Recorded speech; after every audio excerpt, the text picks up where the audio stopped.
bu dee rek askan wee ñu ñor mënatuñu permettre suñu bopp bañ a daje autour de l'essentiel ndax réew mi nag fi mu toll ñëpp xam nañ ko ñoo ngi wax ci santé ñuy apporter suñu soutien moral au personnel de la santé tekkiwul ni léeg-léeg faute mënul am waaye ñëpp xam nañ ni condition yi ñu teg nit ñi yi ñuy liggéeyee lu ci ëpp mooy andi njaaxum yi ñuy dund nii ndax suñu nee ay problème mu électricité am na ay problème mu branchement am na loolu soo ko buggee tuumaal parce que su dara amee nguur gi day affolé bëgg kut ko kut benn bouc émissaire foo mu am kuñ ko sippali jamono jooju ñu waroon investir ci fa ñu war a investir ñu bàyyi ko fi dem lépp ay milliards yi milliards pour tabax ay stade ay arène ak yeneen loolu moo ñuy dabaat nii ndax balaa nga daan naam ne fa da ngay faju ba noppi wér ci sa yaram daa di jàngal nit ñi wér ci sa xel loolu mooy développer réew loolu nag moo war a nekk priorité cim réew donc éducation bi gis nañ fi mu nekk moom it te ñu ngay jël engagement yoo xam ne ñoom leer na leen ni mënuñu koo tenir waaye xam nga fin de mandat nit dina jaaxle boo xam ne fu ne lay jaare jàpp ni mun na tax mu sotti gis nañ li xew ci li sénégalais di dund ci coût de la vie tey lu doon jar juróomi at ci gannaaw fukk tey mi ngi jar juróom fukk sénégalais yi sonn nañ ba fu sonn yem te li gën a métti ci lii nag mooy cuune gi ñu cuune dañuy bàyyi ba mbir mi dem ba sës ñuy doog a wax ni lii la ñu war a def tey ñi ngi wax ni dañoo war a jàngat ci crise bi am ci Ukraine ba fexe ba am créer suñu autonomie loolu 12 ans xaw ma moom mi ngi fi 10 ans mi ngi fi kañ la ñu diggoon autosuffisance alimentaire autosuffisance en riz 2017 la ñu waxoon tey ñu ngi 2022 lañ doon jéggaani ci ceeb moom la ñuy jéggaani ba léegi jàpp ni nag sénégalais yi fàtte nañu loolu bi pandémie bi egsee amuñu woon sax benn centre boo xam ne mun na accueillir ay nit ñu isolé leen ñu ne waaw crise bi dañ cee war a jàngat ba defaraat suñu système sanitaire ba ñu génnee ci crise bi la ñu fàtte loolu lekk nañu 1000 milliards yi séddoo ko fa la affaire bi yem saa su dara xewee tey jii ak guerre bi am Ukraine ñëpp xam nañ impact bi muy am ci produit yëpp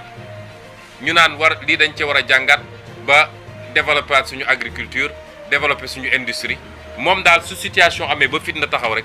lay fàttaliku ni lii waroon nañ koo def gis nañ tam ni am na luñ ñu bëgg a imposer te ñëpp teg ci seen bët muy ngóor jigéen muy musiba boo xam ne yàlla alag na ci ay peuple entier waaye ñun ñii toog fii ñëpp bu doon ngóor jigéen mooy dox dëgg-dëgg kenn ñun du fi ne loolu dafa àndul ak lu xel mën a nangu ña ko def seen société ba gis limites yi tey ñoom ñëpp ña ngay màgget te kenn bëggatul am doom ñu ne kon nañ leen nax ñoom ba imposer leen ko benn mooy nañu bàyyi jur ñaar nañu fexe ba ñëpp de nekk góor jigéen loolu nag dama bëgg mu leer ci bopp sénégalais yi Macky Sall dafay porter agenda góor jigéen te li ko firndeel mooy déposer loi assemblée nga ne kenn du ko fi voté loolu kay amu leen luñ ci lam-lame loolu lay défendre loolu lay porter moo tax bi muy wax dafa ne notre société n'est pas encore prête ça veut dire que il faut ñu préparer ko ba bis bu paree nag dinañu am ay défilé góor jigéen fii ay gay parade ak yeneen loolu mooy programme Macky Sall ñu ne donc inondation ñu ngi koy commencé waat tudd te nee nañu def nañ ci ay milliards yu ñu suul tey ragal nañu at wi ak li ci météo annoncé ci taw bi fi mu war a toll ñëpp a ngi ragal keroog xaw naa ci wiis rek gis ngeen tey bañ a seen nit ñaa ngi ci biir ndox mi kon réew mi foo laal mi ngi métti ñu wax nag ni moom dafa amoon objectif waaye liir naa ci interview bi mu mujjee joxe ci ay mbokkam parce que yéen du ngeen mbokkam moom mu neen ko am ci moom waaye li mu wax ci interview bi dafa ne dans un pays dans une démocratie il faut une opposition forte l'essentiel mooy na exprimer dans le cadre de la République kon jóge na ci réduire l'opposition à sa plus simple expression ba nangu léegi ni opposition bu forte am na Sénégal loolu benn la waaye loolu introduction la opposition boobu nag nga xam ne mooy opposition bu forte bi moo nekk tey seen kanam yéen di waxtaan ak yéen ñu ne ñëw nañu pour ànd dañuy waxtaan wax dëgg rek ànd bi yombutoon ndax suñu nee ñun ñii ñëpp ñoo bokk gis-gis à 100% ñoo bokk yëg-yëg à 100% ñoo bokk ay objectif à 100% bu boobaa dañoo wax lu amut loolu bu ñu ko waxee rek wax nañ lu amut ànd bi ay acteurs politiques ñoo ko ànd biir coalition bu ne nag kenn ku ne am nga sa gis-gis ak sa ambition waxuma laa ay coalition bu ñu dajee parce que léeg-léeg Sénégalais dañuy interpeller ci loolu waaye bu dee dañoo ànd ak loolu yëpp ñu gis ni am nañu ay gis-gis yu bokkul am nañu ay personnalités yu bokkul am nañu ay programme yu bokkul am nañu saa ay agenda yoo xam ne mun na bañ a bokk waaye ànd ak loolu yëpp ñu ne tey dañuy ànd kon nañu xam ni sacrifice lañu def pour Sénégal parce que réew day am fu mu toll dafay laaj nga def sacrifice ñun ñii ñëpp nag sacrifice lañu def pour Sénégal parce que objectif bi ñu tax a jóg moo ëpp solo suñuy personne ñun li ñu tax a jóg mooy question bi ñuy laaj sénégalais bu ne ndax pare nañu pour bàyyiwaat Macky Sall mu toog fi ay ati at waxuma la juróomi at de ndax moom mandat à vie lay viser ndax pare nañu pour bàyyi fi Macky Sall mu toogaat fi ay ati at wala est-ce que sénégalais yi doyal nañu sëkk nag ci Macky Sall nga xam ne foo laal échec la ñu jëlee ko fi ci anam yu gën a rafet parce que lii muy def nii la chance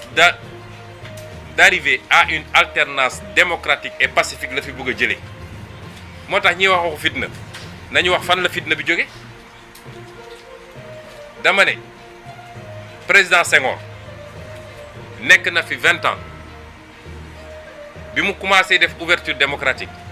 musul tere kenn mu nekk candidat ndax xam na ni Abdoulaye Wade menace la woon ci moom Abdou Diouf nekk na fi 20 ans xam na ni menace am bi gën a rëy mi ngi woon ci PDS musul tere Abdoulaye Wade nekk candidat bu ñu amaan problème sax ba ñu jàpp Abdoulaye Wade balaa élection nañ ko bàyyi mu nekk candidat Abdoulaye Wade nekk na fi 12 ans 2007 ñëpp ñi ngi doon wax ni Idrissa Seck menace la te mu amoon fu mu ko jàppe waaye bàyyi na ko balaa élection mu génn candidat te dem nekk deuxième ci menn Macky Sall la ñu mës a gis Sénégal président egsi ne adversaire du am ci réew mi ba tax mu def li mu def Khalifa Babacar Sall ba tax mu def li mu def Karim Wade foog ni nag loolu mën na ko wéyale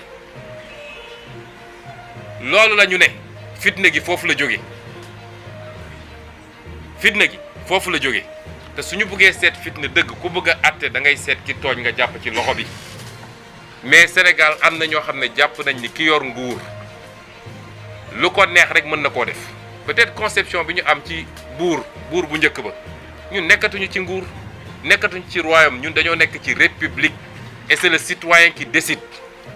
Est-ce que c'est trop demandé qu'on organise des élections libres, démocratiques, transparentes avec tous les candidats qui doivent candidater et que les Sénégalais choisissent ku leen ci doy loolu c'est trop demandé dans un pays laajuñu lu dul loolu de jamono jii Khalifa Ababacar Sall mi dafa waroon nekk ci liste bi Karim Meïssa Wade dafa waroon nekk ci liste mais menn Macky Sall moo ne ñii duñu nekk ci liste est-ce que loolu mën na wéy ba 2024 mbër dëgg da ngay ñeme li ngay def mooy adversaire ak nu mu munti toll yow wóolu nga sa bopp wóolu nga sa doole nañu ñaan rek compétition bi jaar yoon arbitre bi doxal règlement loolu rek la ñu soxla lii fi toog nag laajuñu lu weesu loolu moo tax ma ne gannaaw gis ni nag mu nañu ni bokkuñu lépp ndax suñu bokkoon lépp ñooy bokk parti politique mais bokkuñu lépp mais coalition même dans les plus grandes démocraties dafay am écologistes yi dañuy ànd ak socialistes yi ànd ak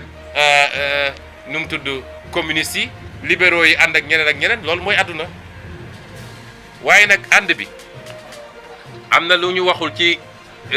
discours yi jiitu mooy laluñu ko rek ci Macky na fi jóge de moo tax dañ leen présenter ci fan yi un programme minimal commun parce que suñuy ànd dañuy ànd ci kaw programme jóguñu rek ne dañuy ànd nii na fi Macky jóge loolu rek moo ñu intéressé déedéet